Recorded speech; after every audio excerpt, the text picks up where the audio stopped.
On a à la fois envisagé le jeu sur toute la partie relative à l'enfance et à l'imaginaire. Cette exposition va traiter de cette question-là. Le jeu, comme aussi avec par exemple Wim Delvoye, la question du jeu et du divertissement offert à des populations et souvent dans un acte assez politique. Le jeu de société, donc les jeux de cartes, les jeux d'échecs qui ont véritablement été un sujet artistique à part entière dans l'histoire de l'art, mais encore aujourd'hui. Et aussi cette manière d'aborder les choses, c'est-à-dire le ludique, la question du ludique, la question donc du détournement de sens, d'aborder comme ça une distance avec les choses en établissant des règles du jeu qui ne seraient pas celles de la réalité, par exemple. Donc on a dans cette exposition toutes ces questions qui sont abordées par les œuvres. Déjà le titre Playtime qui est une manière de faire un clin d'œil au film de Jacques Tati. Et dans certaines des œuvres, on va avoir un écho à ce film, à cette question de la modernité, de l'uniformisation de notre société. Moi, j'avais été très touchée donc, dans l'exposition de Pierre Sterckx par cet accueil dans la cour avec cette œuvre de Wim Delvoye. Et c'est vrai que c'est une cour qui est assez belle. On arrive comme ça, après ce passage assez étroit sur ce pont-levis, sur cette petite cour où le bâtiment se révèle. Et pour donc cet accueil, on a choisi une œuvre de Présence Panchonette, qui était un collectif d'artistes qui a travaillé de 69 à 90, qui depuis s'est arrêté. C'est un nain géant donc, qui va saluer le visiteur.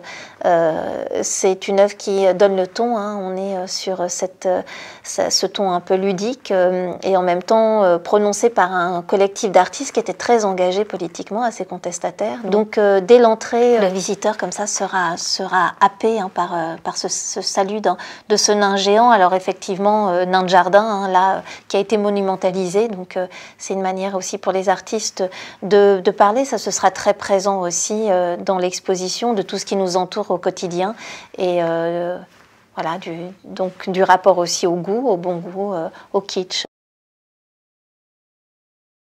Quand on va rentrer dans le château, il y aura une pièce de Wim Delvoye. Là, c'est une œuvre réalisée en 89, donc aussi un peu plus ancienne, que le FRAC a acheté très vite. Hein. C'est une œuvre qui s'appelle Panem et Circenses, qui veut dire le pain et les jeux, justement les jeux de cirque. Et c'était déjà à l'époque romaine une manière de critiquer le pouvoir politique qui, dès qu'il sentait le mécontentement du peuple, offrait justement des jeux de cirque et du pain, donc les contenter de manière assez facile par ces jeux de cirque et par le pain. Et donc Wim Delvoye prend à la lettre, on va dire, ce rapprochement entre les jeux et le pain. Il détourne un but de hand.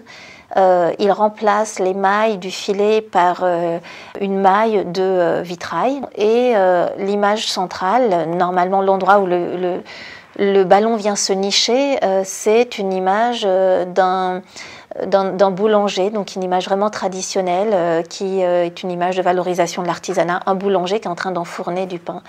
Donc le vitrail, cette collision hein, entre cette fragilité du vitrail et en même temps ce but.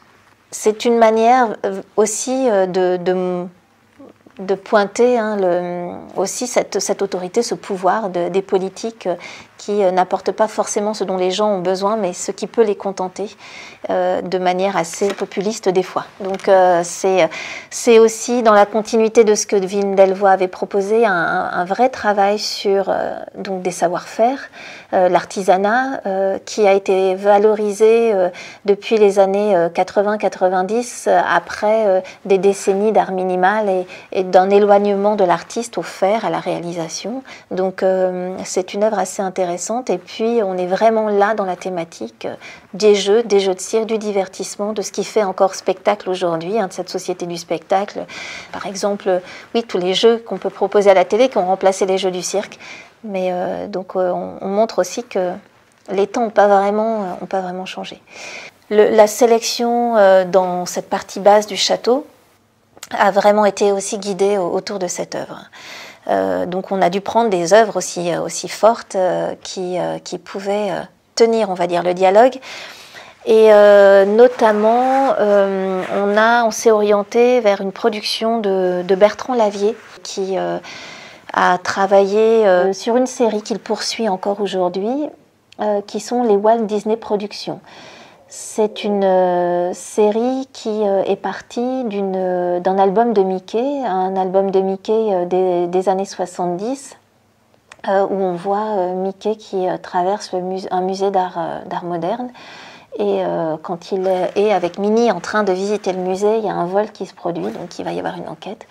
Et dans ce musée, il y a des œuvres qui ont été dessinées, donc pas directement par Walt Disney, mais par un des artistes de son atelier. Et tous les tableaux qui sont au mur, ce sont des tableaux abstraits qui représentent effectivement tout le mouvement de la peinture américaine abstrait. Ce qu'a fait Lavier, Bertrand Lavier au départ, c'est de photographier certaines de ces vignettes et de les agrandir. C'est ce qui va être montré dans l'exposition. Donc là déjà on est dans cette idée du jeu, du détournement, puisque quand on voit l'œuvre, on a vraiment l'impression de se trouver face à un tableau, alors que ce sont des photographies.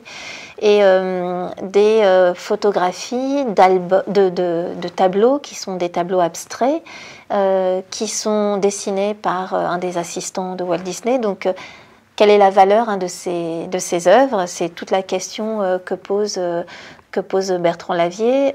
C'est aussi effectivement comment dans cet album de Mickey on voit comme ça une façon de stigmatiser la peinture abstraite, d'inventer à partir de ce qu'on sait de la peinture abstraite des œuvres qui ne sont pas des reproductions, ça n'est pas des reproductions de tableaux, c'est vraiment des créations spécifiques et à qui il donne le statut d'œuvre en agrandissant ces vignettes et en les isolant comme ça. Donc là, on est sur aussi une manière de révéler ce que le pop art a révélé dans les années 60, les porosités qu'il y a pu avoir entre la bande dessinée, la peinture, la façon dont les arts aussi populaires, et notamment la bande dessinée, a vraiment eu une part importante dans le renouvellement de la peinture. Dans une autre partie, donc une plus petite salle, on va être vraiment au cœur de la thématique du jeu de société. Patrick Bernier et Olive Martin, donc c'est un duo d'artistes qui ont développé depuis 2012 un projet autour du jeu d'échecs. Alors le jeu d'échecs, dans l'histoire de l'art du XXe siècle, a un précédent important, c'est la figure de Marcel Duchamp qui a petit à petit délaissé l'art pour se consacrer aux échecs. Et d'ailleurs, il y a une analogie assez forte pour lui entre être artiste et être joueur d'échecs. Avec l'échiqueté de Olive Martin et Patrick Bernier, c'est une manière de s'inscrire dans cette question du jeu dans l'art, mais de le croiser avec une histoire complètement personnelle.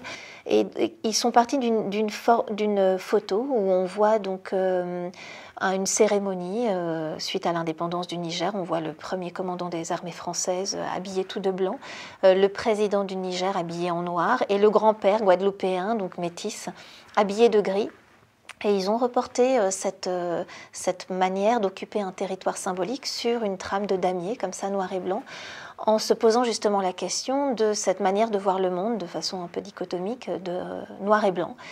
Et avec ce personnage habillé de gris, avec effectivement ces métissages, ils ont repensé les jeux d'échecs en constituant des pions qui sont constitués de deux parties et qui peuvent justement se dissocier. Au lieu quand un pion est pris, au lieu de le faire disparaître, il va se mélanger, donc être blanc et noir et non plus ou blanc ou noir, et avancer comme ça de manière à aussi témoigner d'une vraie réalité sociale et d'une histoire de cette décolonisation, de cette colonisation, de cette décolonisation. Le premier étage, on va plutôt rassembler des œuvres qui posent la question effectivement de l'enfance.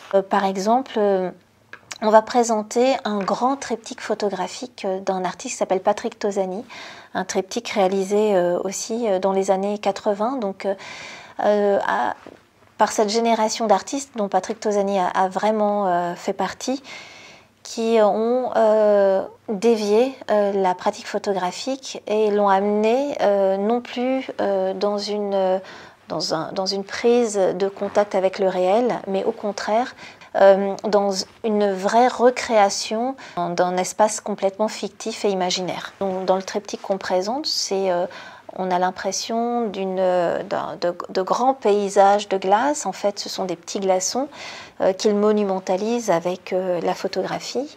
Et dans ces glaçons est enfermé un personnage, et on a ce triptyque qui nous permet d'être, pour la première image, assez loin du modèle, de ce glaçon. Après, on arrive beaucoup plus proche, et ensuite on contourne ce motif, cette montagne, une sorte de montagne glacée. Et quand on regarde effectivement cette photographie aux couleurs assez vives, il y a ce rouge comme ça du fond qui est très très vif. On est beaucoup plus proche d'un travail effectivement de coloriste, de peintre, que d'un travail de photographe, même si il va vraiment prendre la lumière pour modeler cette transparence de la glace qui va vraiment se révéler avec la lumière. Et donc là, détournement effectivement d'un petit jeu d'enfant, on part d'un petit personnage auquel on invente un monde immense, hein. C'est vraiment le domaine de l'enfance, ce basculement dans l'échelle, ce jeu avec des petits objets qui sont monumentalisés, alors là dans l'esprit des enfants, là effectivement par l'appareil photographique. En écho aussi, une peinture de Jean-Luc Blanc où on voit une petite fille, donc une imagerie qui fait plutôt années 60, avec des tons un peu passés, une petite fille qui se tient le bras comme ça, et donc elle est en train de se prendre le pouls, alors quand on ne le sait pas, c'est assez étonnant, on se demande quelle est cette posture. Et c'est tout le travail de Jean-Luc Blanc de détourner des images, soit de films, soit de revues. Là, c'était une revue qui expliquait justement comment on apprend un enfant à prendre le pouls. Mais c'est vrai que sans l'explication qu'on a de cette image, l'image seule peut paraître étrange. Et c'est cette manière, chez Jean-Luc Blanc, comme ça, d'amener l'image, de l'isoler et de l'amener sur un territoire un peu incertain. Et avec cette représentation-là de cette petite fille assez énigmatique. Et donc, c'est sur ce jeu de la fiction qu'on va en tout cas terminer un des parcours, parce que les parcours seront divers. On pourra donc dans chaque salle avoir ces petits ensembles qui vont faire écho, mais aussi les lire avec l'ensemble de l'exposition, et une pièce qui pourra être au second étage pourra aussi faire écho à une œuvre du premier étage. Il y a vraiment des lectures très diverses et très multiples dans cette exposition, et très riches.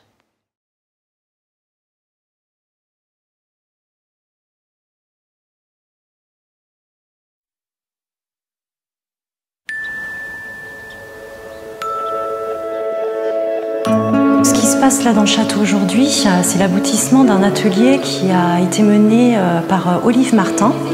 Donc ce sont des élèves qui ont travaillé pour certains 36 heures, d'autres une vingtaine d'heures avec Olive sur la création d'un jeu de cartes. Donc la thématique de l'exposition, c'est le jeu, c'est le thème du jeu et de l'enfance, Playtime. Donc l'idée, c'était à la fois de suivre le processus de création d'une artiste, et eux présentent aujourd'hui tout le processus et leurs réflexions toute l'année. Donc on voit un aboutissement qui donne un jeu de cartes à la fin, et ils doivent présenter également toutes les étapes de réflexion qu'ils ont menées avec Olive. L'invitation du service culturel est très généreuse parce qu'elle m'implique à la fois dans cette exposition, le choix des œuvres, mais également auprès d'élèves ici, aussi bien de BTS, donc des étudiants, que de collégiens. Et donc deux groupes d'élèves auprès desquels j'ai pu donc à la fois présenter mon travail, mais aussi mener un travail plus pédagogique. Et nous avons ensemble travaillé sur la conception de cartes, d'un jeu de cartes. Donc chaque élève avait pour but d'imaginer une carte, de s'approprier une carte. À la fois sa face, qui est donc la partie individualisée de la carte, et son dos, qui est la partie plus collective. Donc comment le jeu de cartes pouvait être l'endroit d'un questionnement identitaire, en fait. Aujourd'hui a eu lieu cette rencontre entre collégiens et BTS et je pense que la rencontre d'aujourd'hui avait ce mérite à la fois de confronter la curiosité et l'ingéniosité des deux groupes.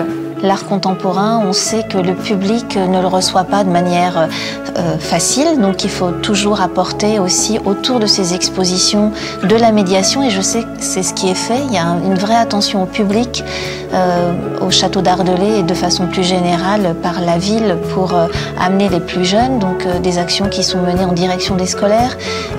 Donc je trouve que c'est la bonne façon de faire en privilégiant des approches qui sont complémentaires, en montrant des artistes qui ont des parcours différents et aussi en amenant les publics à faire cette rencontre avec l'art contemporain de manière assez facilitée.